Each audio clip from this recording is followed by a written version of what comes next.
Ang mabuting balita, Linggo, Setyembre 29, ika-26 na linggo sa karaniwang panahon.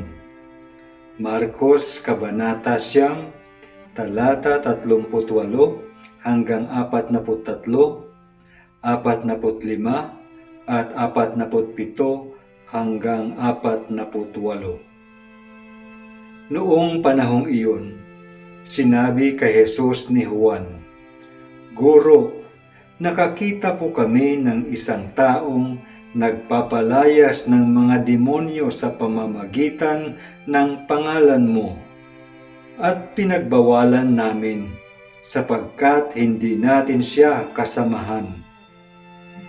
Ngunit sinabi ni Jesus, "Huwag ninyo siyang pagbawalan, sapagkat walang taong matapos gumawa ng kababalaghan sa pangalan ko ang agad magsasalita ng masama laban sa akin.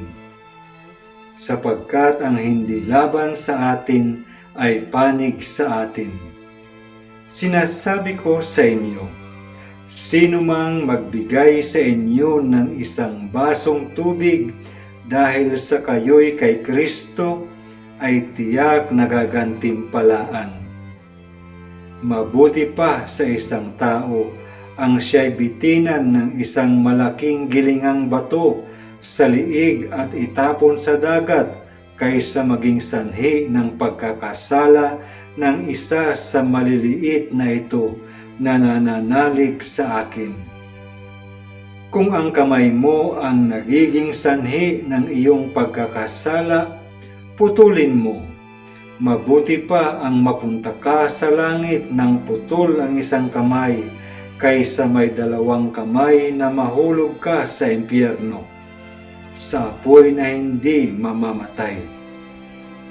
Kung ang paa mo ang nagiging sanhi ng iyong pagkakasala, putulin mo.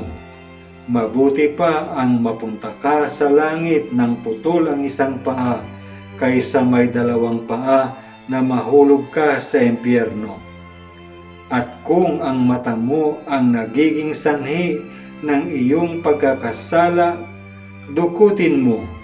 Mabuti pa ang pumasok ka sa kaharian ng Diyos ng bulag ang isang mata, kaysa may dalawang mata na mahulog ka sa impyerno. Dooy hindi mamamatay ang mga uod na kumakain sa kanila, at hindi mamamatay ang apoy." Ang mabuting balita ng Panginoon.